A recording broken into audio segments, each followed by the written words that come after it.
Shalom rekan-rekan PKP yang dikasihi oleh Tuhan. Puji syukur kita ada sampai pada saat ini, dan terkhusus dalam mengakhiri perjalanan hidup kita di tahun 2020 ini.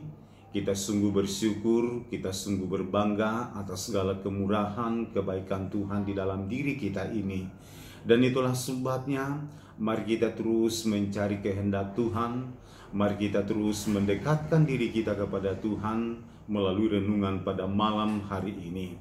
Oleh sebab itu, mari kita sama-sama memuji, memuliakan Tuhan dari nyanyian Kemenangan Iman nomor 249, Harap pada Tangan yang Kekal.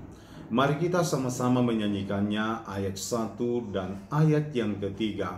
Persahabatan dan kesukaan, harap pada tangan yang kekal. Persahabatan dan kesukaan, harap pada tangan yang kekal. Berkat yang besar kita dapatkan, harap pada tangan yang kekal. Harap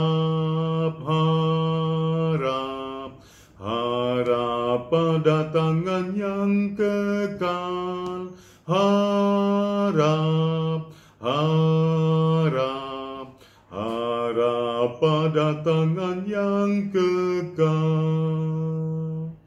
Tak ketakutan, tak kebimbangan, harap pada tangan yang kekal.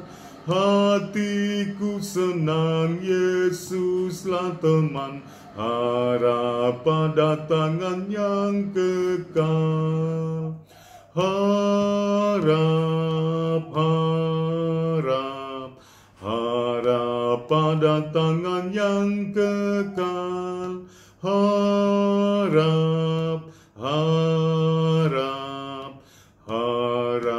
pada tangan yang kekal. Mari kita berdoa. Segala puji dan syukur kami datang persembahkan kepadamu saat ini Bapa, atas segala kebaikan dan berkat-berkat-Mu, penyertaan-Mu yang sempurna kami nikmati, kami rasakan dalam menjalani kehidupan kami.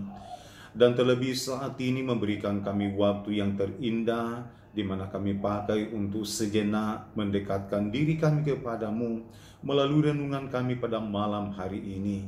Bahkan kami sedang mempersiapkan diri kami untuk merenungkan firman-Mu. Roh Kudus, tuntunlah kami, baik hamba-Mu yang akan menyampaikannya, jemaat-jemaat-Mu yang mendengarkannya, supaya kami sama-sama diurapi, diberkati oleh Tuhan melalui sabda firman-Mu saat ini. Di dalam nama Tuhan Yesus kami datang berdoa dan mengucap syukur semuanya ini. Amin. Baik, mari saudara-saudara rekan PKP yang dikasihi oleh Tuhan, mari kita sama-sama merenungkan firman Tuhan yang saya pilih dari Pertama Korintus pasal 15 ayat yang ke-58. Pertama Korintus pasal 15 ayat yang ke-58, firman Tuhan berbunyi demikian. Karena itu saudara-saudaraku yang kekasih, berdirilah teguh, jangan goyah, dan giatlah selalu dalam pekerjaan Tuhan. Sebab kami tahu bahwa dalam persekutuan dengan Tuhan, jerih payahmu tidak sia-sia. Jadi inilah firman Tuhan, kan kita renungkan secara bersama, dan melalui pembacaan firman Tuhan ini, mari kita sama-sama merenungkannya di bawah satu tema, yaitu persekutuan dalam Tuhan. Nah, saudara-saudari yang dikasihi oleh Tuhan, jika kita berbicara tentang persekutuan kita dengan Tuhan, maka ini tidak sekedar kita berada dalam sebuah perkumpulan bersama dengan umat-umat Tuhan yang lainnya, Atau ini tidak sekedar berbicara tentang berapa jumlahnya atau berapa kuantitasnya yang kita buat, yang kita lakukan di dalam diri kita ini, tetapi lebih berbicara kepada kualitasnya atau tentang apa yang kita buat ketika kita hidup di dalam persekutuan, baik itu bersekutu dengan sesama, begitupun juga dan terlebih bersekutu dengan Tuhan di dalam diri kita masing-masing. Nah, saudara-saudara yang dikasihi oleh Tuhan, memang persekutuan itu tuntutannya bagi kita adalah membangun atau menjalin kebersamaan di antara sesama atau di antara sebagai umat-umat Tuhan di dalam diri. Sebab memang firman Tuhan selalu menekankan di dalam Alkitab bahwa ketika kita mampu membangun persekutuan yang indah, di situ ada hidup. Ketika kita mampu hidup rukun bersama dalam sebuah persekutuan, di situ Allah menyatakan berkat-berkat-Nya. Namun yang terpenting saat ini kita akan belajar tentang bagaimana itu persekutuan kita dengan Tuhan.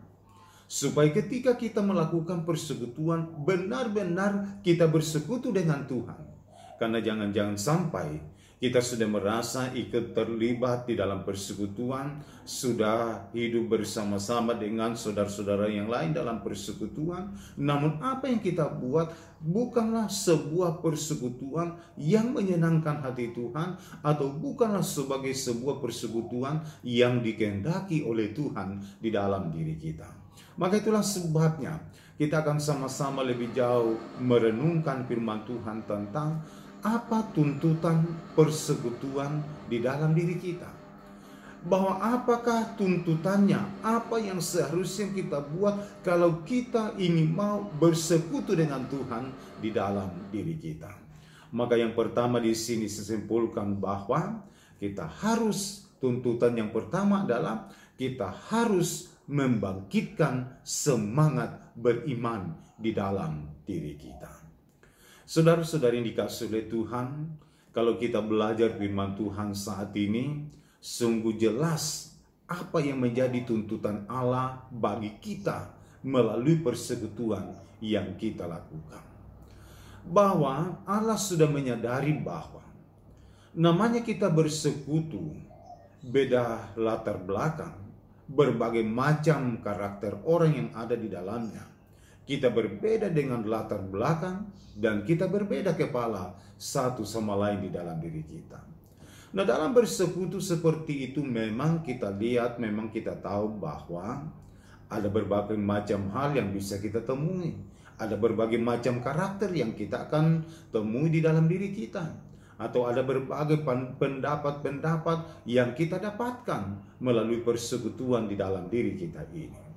Maka itulah sebabnya Allah menuntut kita untuk terus memiliki atau untuk terus membangkitkan semangat hidup beriman kita kepada Tuhan. Kenapa? Sebab ketika kita dalam sebuah persekutuan di hadapan Tuhan, walaupun kita harus berbeda latar belakang, berbeda dunia pendidikan, kita berbeda berbagai pendapat, pemikiran-pemikiran di dalam diri kita ini, kita tidak akan gampang tergoncang iman. Sebagaimana firman Tuhan berkata, berdirilah teguh. Nah, ini semua adalah tuntutan untuk membangkitkan semangat hidup beriman. Kenapa? Karena ketika orang memiliki semangat beriman dalam menjalani persekutuan seperti itu, mereka tidak dikagetkan, mereka tidak dipengaruhi oleh berbagai karakter, pendapat, bahkan kritikan yang kita dapatkan di dalam diri kita. Namun saudara-saudari dikasihi oleh Tuhan, bahwa bukan hanya hal itu yang harus kita buat. Mungkin kita berkata bahwa kalau begitu tuntutan-tuntutan yang harus kita hadapi ketika kita bersekutu di dalam diri kita ini, lebih baik kita memisahkan diri, lebih baik kita hidup sendiri di dalam diri kita. Namun saudara-saudara yang dikasihi oleh Tuhan, sekalipun ada tuntutannya seperti itu, sekalipun ada kewajibannya yang mutlak kita lakukan, tetapi ingat bahwa di balik dari persekutuanlah, maka disitulah caranya Tuhan untuk membangun iman kita, bahwa kita saling mendukung, kita saling membangun di dalam iman keyakinan, supaya kita tidak gampang dikalahkan oleh tantangan di dalam diri kita. Dan begitu pun juga bahwa melalui persekutuan yang indah seperti itu, Allah mengeruniakan berkat-berkat-Nya dan kehidupan melalui kebersamaan seperti itu. Saudara-saudara, saya kira sangat jelas bagi kita firman Tuhan dalam Mazmur 133 ayat 1 sampai ayat yang ketiga. Firman Tuhan berkata bahwa sungguh alangkah baiknya, indahnya apabila kamu hidup rukun bersama. Dan perhatikan dalam ayat yang ketiga berkata bahwa kesanalah Allah memerintahkan berkat-berkat-Nya dan kehidupan selama-lamanya. Maka saudara-saudara, janganlah memisahkan diri dari persekutuan. Walaupun memang ada tuntutannya, walaupun memang ada kewajibannya yang harus kita lakukan di dalam diri kita, tetapi ingat bahwa di balik dari persekutuan seperti itu ada hidup yang kita alami dan ada berkat-berkat yang kita dapatkan di dalam diri kita. Kemudian, apakah yang menjadi tuntutan dalam persekutuan kita dengan Tuhan dan dalam persekutuan kita dengan sesama? Yang kedua adalah fokus kepada tujuan. Nah, saudara-saudara yang dikasihi oleh Tuhan, ingat baik-baik bahwa dalam sebuah persekutuan itu Allah sudah menetapkan apa tujuan-tujuan yang harus kita capai di balik dari semuanya itu. Jadi ingat saudara-saudara bahwa Allah memanggil kita dari berbagai latar belakang kita, dari berbagai karakter kita, dari berbagai keberadaan kita untuk masuk dalam persekutuan bersama dengan sesama dan untuk masuk dalam persekutuan dengan Tuhan.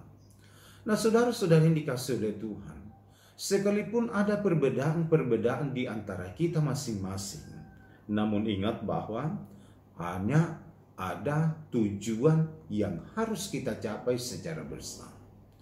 Di balik dari sebuah persekutuan itu, sudah ada tujuan yang sudah ditetapkan oleh Tuhan yang menjadi tujuan-tujuan bagi kita sekalian.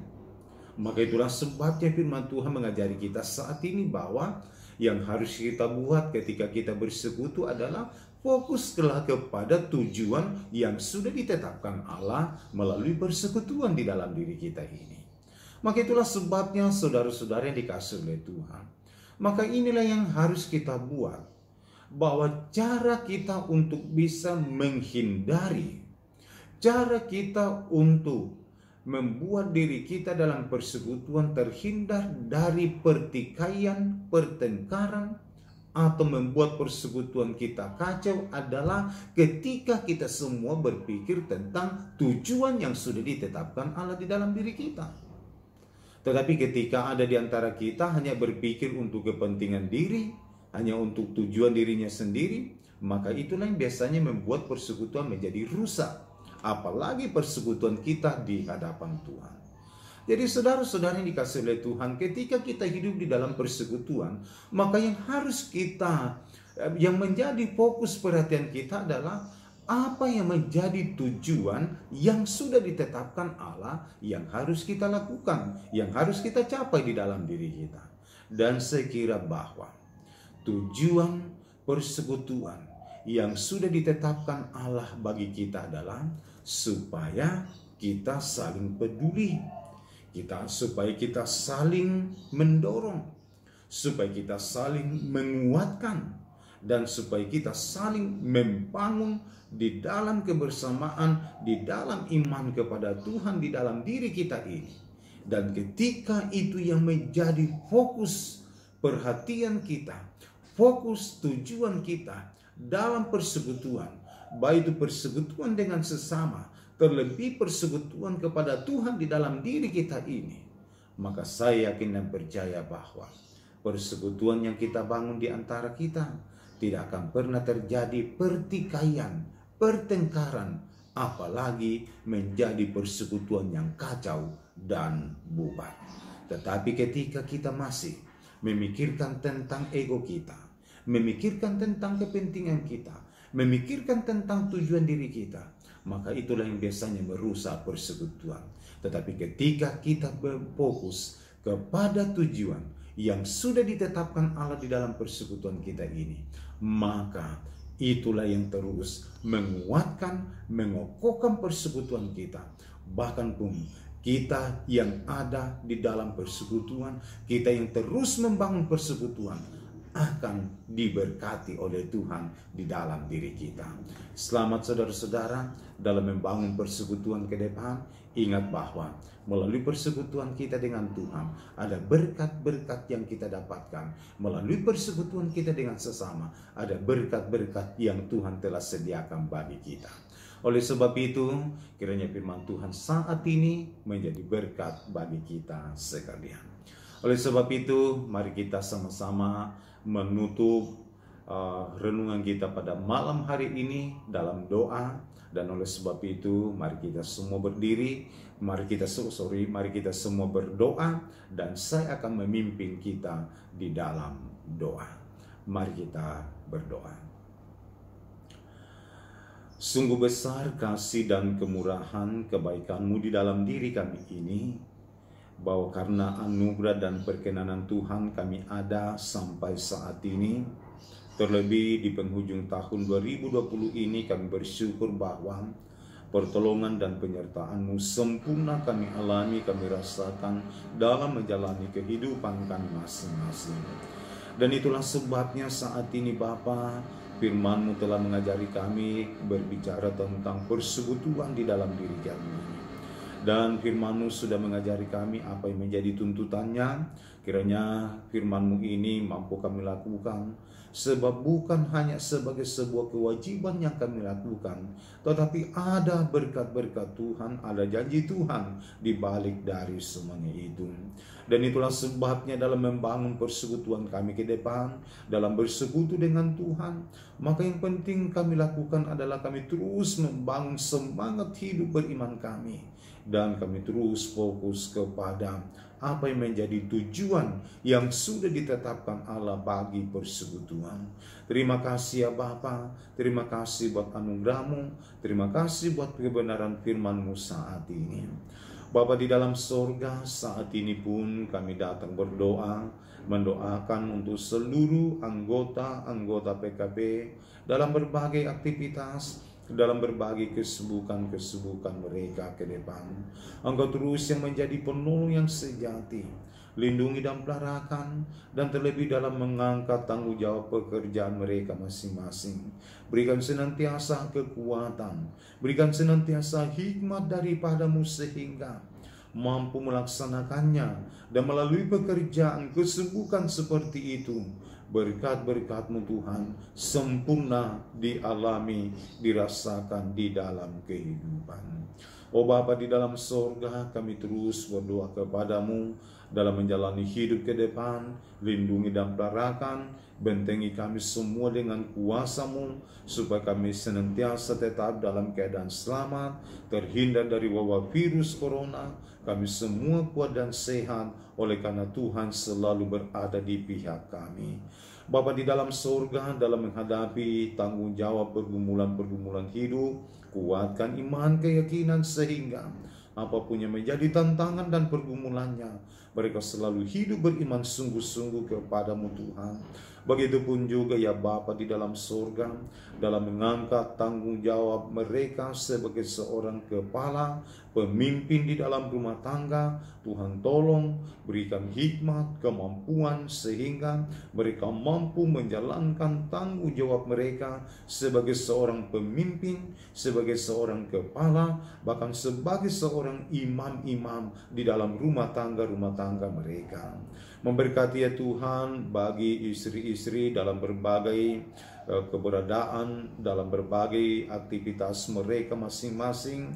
Tuhan tolong, Tuhan pimpin, Tuhan berkati bersama dengan seluruh anak-anak dalam berbagai perjuangan hidup, baik itu yang sudah bekerja, begitupun juga yang sedang berjuang di tengah pendidikan, begitupun juga ya Tuhan, bagi dalam pertumbuhan, Tuhan selalu urapi, Tuhan selalu memberkati, supaya mereka semua menjadi pribadi-pribadi yang selalu hidup menyenangkan Tuhan dan menikmati janji berkat daripadamu Tuhan.